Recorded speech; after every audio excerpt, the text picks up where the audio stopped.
அனைவருக்கும் என் அன்பு வணக்கம். நான் அருட்பணி ஜேக்கப் லிவிங்ஸ்டன் பேசுகிறேன். செப்டம்பர் 27ஆம் நாள் தென்னிந்திய திருச்சபை நாள்.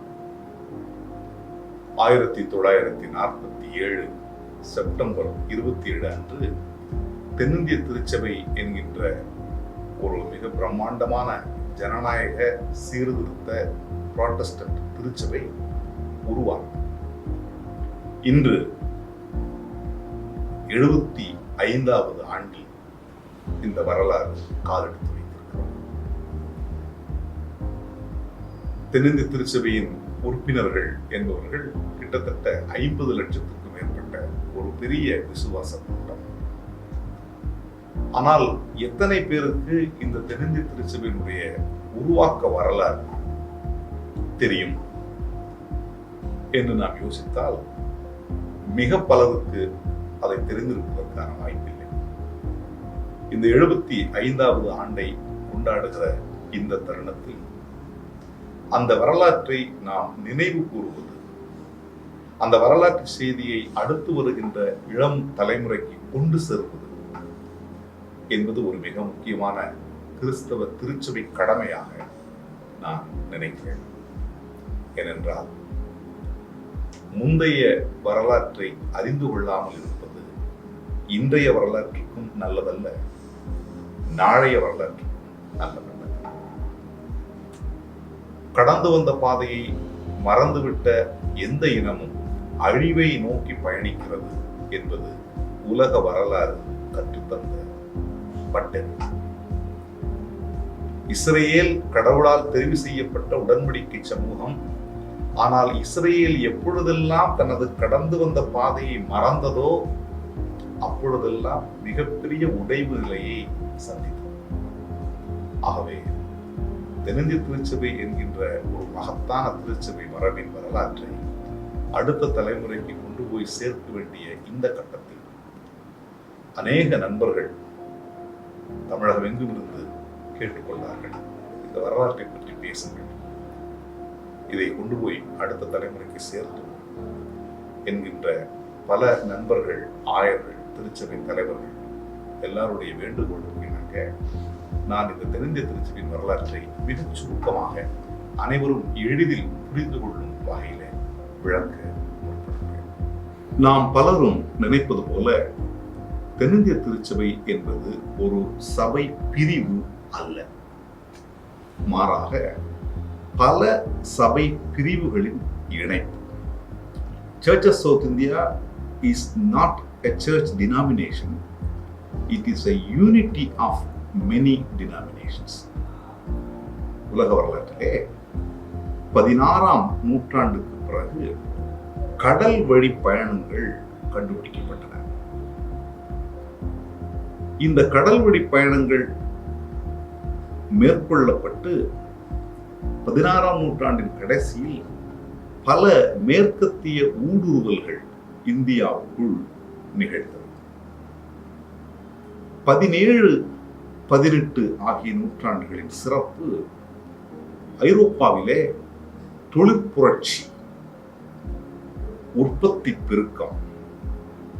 இந்த உற்பத்தி பெருக்கத்தை விற்பதற்கான சந்தைகள் வேண்டும் என்று நாடு தேடுகின்ற வேட்கை இந்த காலத்தில் மிகுந்திருந்தது.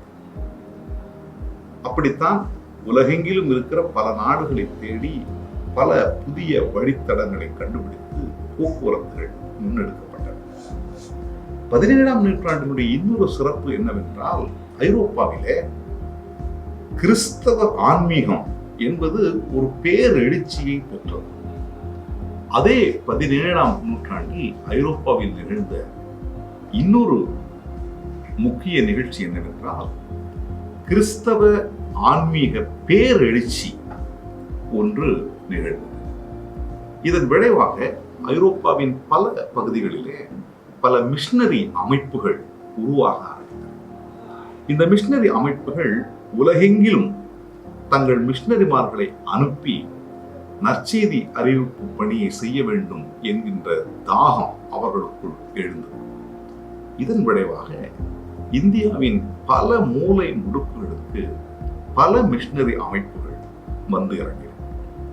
குறிப்பாக Spain, Portugal, London, German, Scotland போன்ற நாடுகளில் இருந்து மிஷனரிமார்கள் இங்கு இறங்கி இந்திய சமூகங்களில் கற்றுக்கொண்டு இங்கு தங்களது பணியை துவங்கினார்கள்.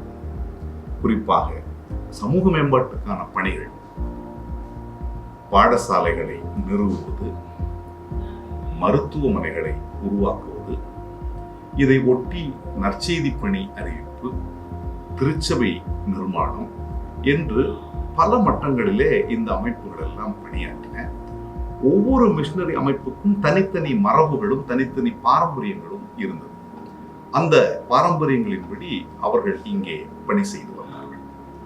இந்தியா அரசியல் ரீதியாக இங்கிலாந்து ஆட்சிக்குடையின் நேரடி கட்டுப்பாட்டுக்குள் வந்தது என்றால் அது 1800களுக்கு பிறகுதான்.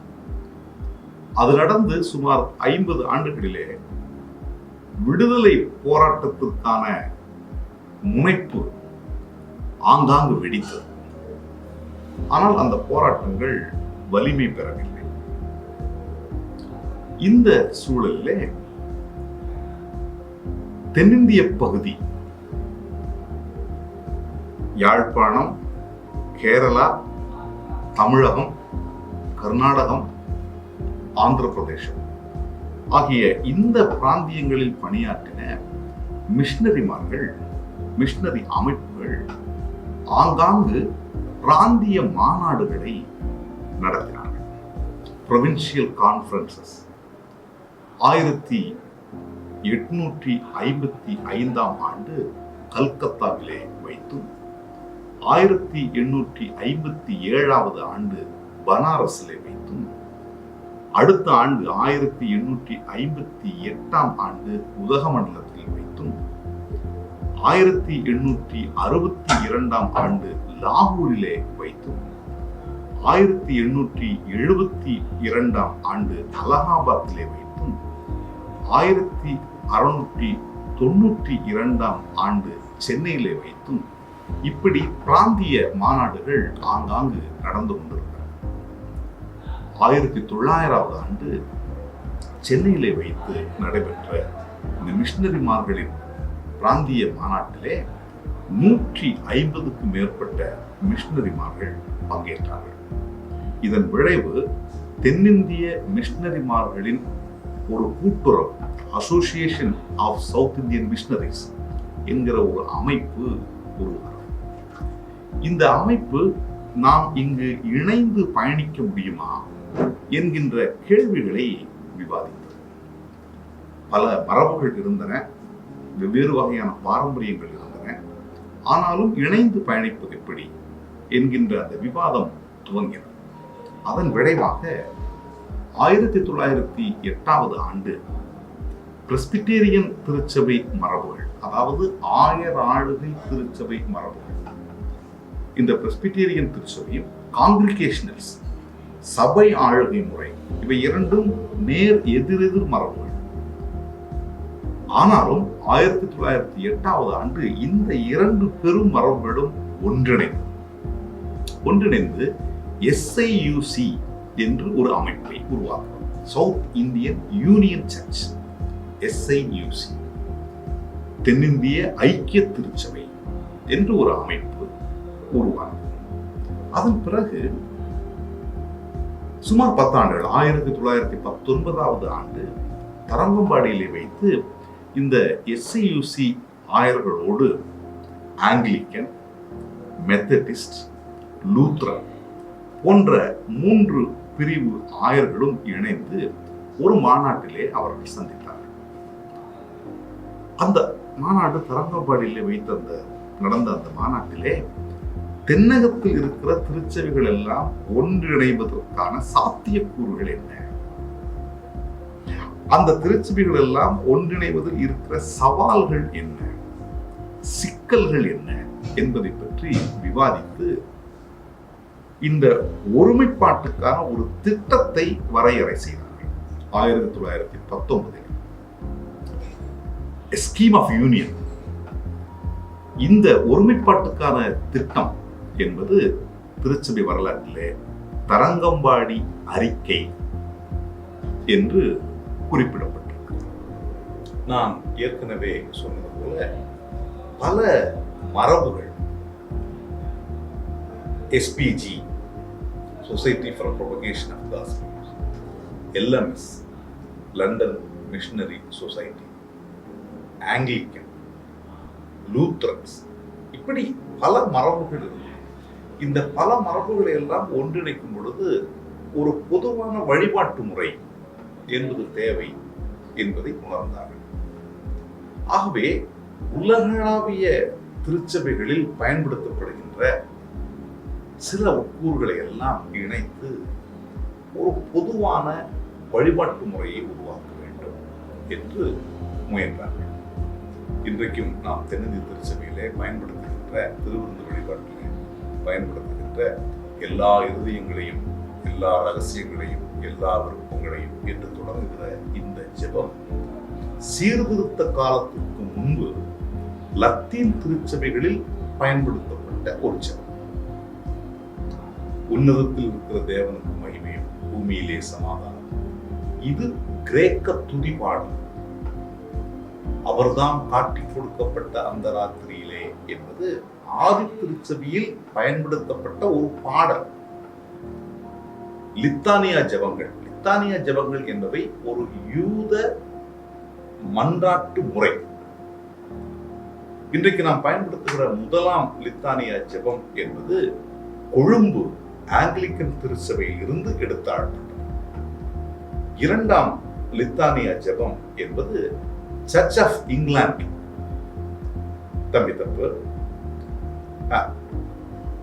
இரண்டாவது லித்தானியா ஜெபம் என்பது சர்ச் ஆஃப் ஸ்காட்லாந்து திருச்சபையிலிருந்து எடுத்து இங்கு இணைக்கப்பட்டது. இரக்கமுள்ள கர்த்தாவே, எங்கள் சுயநீதியை நம்பி என்கிற இந்த தாழ்மையின் மன்றாட்டு ஜெபம், இரக்கத்தின் மன்றாட்டு 1547 ஆண்டு சர்ச் ஆஃப் இங்கிலாந்து வெளியிட்ட புக் ஆஃப் காமன் வர்ஷிப் என்கிற அந்த நூலில் இருந்து எடுத்து இணைக்கப்பட்டது. இப்படி உலகளாவிய திருச்சபைகள் பயன்படுத்துகிற பல சிறப்பான கூறுகளை, ஜெபங்களை, மன்றாட்டுகளை, வழிபாட்டு முறைகளை எல்லாம் ஒன்றிணைத்து ஒரு பொதுவான வழிபாட்டு முறையை வடிவமைத்தார்கள். இதைத் தொடர்ந்து 1941 ஆண்டு மெத்தடிஸ்ட் திருச்சபைகள் இந்த SIUCயோடு இணைந்தது. அதற்கு பின்னால் 1945 ஆண்டு ஆங்கிலிக்கன் திருச்சபைகள் SIUC, மெத்தடிஸ்ட் ஓடு இதுவும் இணைந்தது. இப்பொழுது 4 முக்கியமான மரபுகள், காங்கிரிகேஷனல்ஸ், பிரெஸ்பிட்டேரியன், மெத்தடிஸ்ட், ஆங்கிலிக்கன் என்கிற இந்த 4 மரபுகளும் இணைந்து இந்திய விடுதலை பெற்ற ஆண்டு 1947 ஆண்டு செப்டம்பர் மாதம் 27ஆம் நாள் சென்னையிலே இருக்கின்ற சென்ட் ஜார்ஜஸ் கத்தீட்ரல் என்கின்ற பேராலயத்திலே இந்த அமைப்புகள் எல்லாம் இணைந்து சர்ச் ஆஃப் சவுத் இந்தியா, தென்னிந்திய திருச்சபை என்கிற அமைப்பை உருவாக்கி அதனுடைய உருவாக்க ஃபார்மேஷன் வழிபாட்டை நடத்தினார்.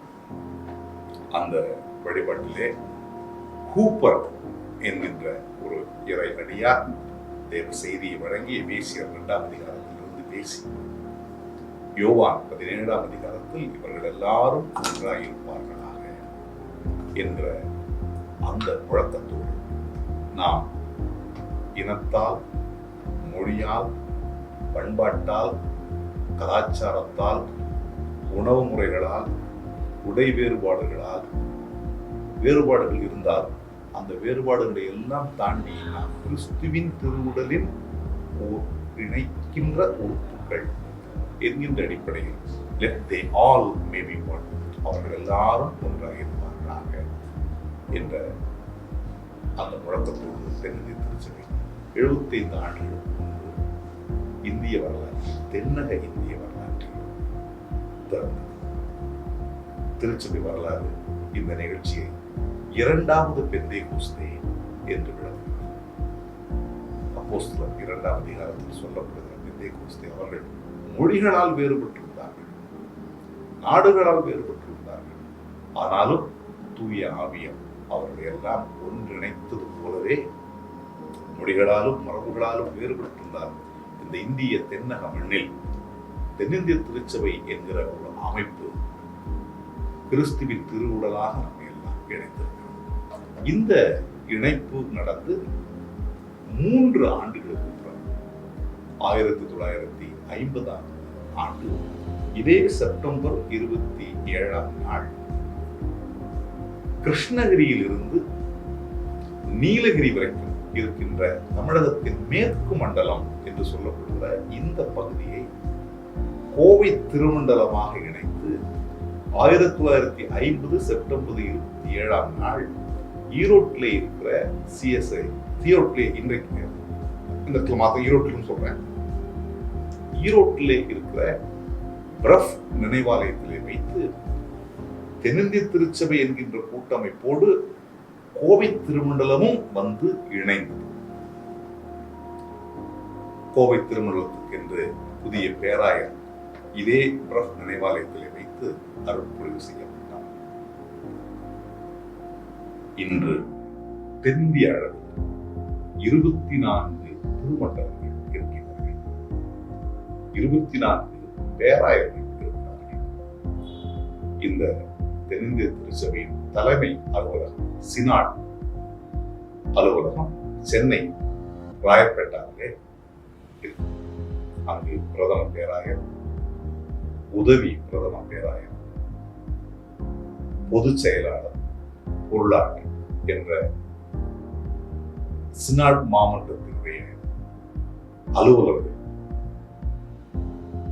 அங்கு தங்கி பணி செய்கிறார்கள். இன்று தென்னக மண்ணில் விரிந்து பரவி இருக்கிற ஒரு மிகப்பெரிய திருச்சபை தென்னிந்திய திருச்சபை. இந்த 75 ஆண்டு கால பயணத்தில் எத்தனையோ மேடு பள்ளங்களும் ஏற்ற இறக்கம் குறைகளும் கூட இருக்கலாம். எல்லா மக்களும், எல்லா தலைவர்களும், எல்லா பேராயர்களும், எல்லா ஆயர்களும் நல்லவர்கள், வலிமையானவர்கள் என்று சொல்லிவிட முடியாது. பலவீனங்கள் இருக்கிறது. ஆனால் பலவீனமான தலைவர்களை பலம் மிக்க கடந்த 75 ஆண்டுகளாக இந்த திருச்சபையின் வரலாற்றின் விசுவாசத்தை வழிநடத்தி வருகிறார். இந்த ஒன்றிப்பு பணியிலே துவக்க காலத்தில் பணியாற்றின மகத்தான ஆளுமைகளை நாம் எண்ணி பார்க்க வேண்டும்.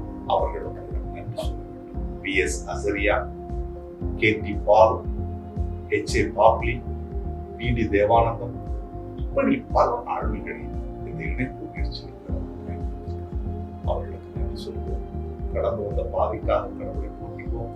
இனி நமக்கு முன்னால் இருக்கிற, இனி நாம் கடந்து செல்ல வேண்டிய பாதை கடவுளுக்கு பயந்து என்ன நோக்கத்திற்காக இந்த ஒரு வரலாற்று திருச்சபை இணைக்கப்பட்டது, அந்த நோக்கத்தை நிறைவேற்ற கடவுளின் விருப்பங்களை இந்த உலகத்தில், இந்த மண்ணில், இந்த சமூகத்தில் நிறைவேற்றுகிற வலிமையான கருவிகளாக திருச்சபை பயன்பட வேண்டும். அத்தகைய தரிசனத்தை திருச்சபையின் தலைவர்களுக்கு தர வேண்டும். இறைமக்கள் அனைவருக்கும் கிறிஸ்துவின் வழி ஒரு புதிய உறவு சமூகத்தை, விசுவாச கூட்டத்தை உருவாக்க இந்த 75ஆவது ஆண்டில் தென்னிந்திய திருச்சபை தன்னை மீண்டும் அர்ப்பணித்துக். இதன் வழி நம் அடுத்த தலைமுறை ஒரு அர்த்தம் செறிந்த, பொருள் அடர்ந்த ஒரு விசுவாச வாழ்க்கை இந்த மண்ணில் வாழவும், அநேகருக்கு இந்த நாட்டுக்கு பயன்மிக்க குடிமக்களாக, ஜனநாயகத்தை போற்றுகின்ற குடிமக்களாக, ஜனநாயகத்தின் மரபுகளை காக்கின்ற குடிமக்களாக, கிறிஸ்துவின் போதனையின்படி ஒரு சமத்துவ சமூகத்தை கட்டியெழுப்ப கடவுள் நம்மையும் நம் வரலாற்றை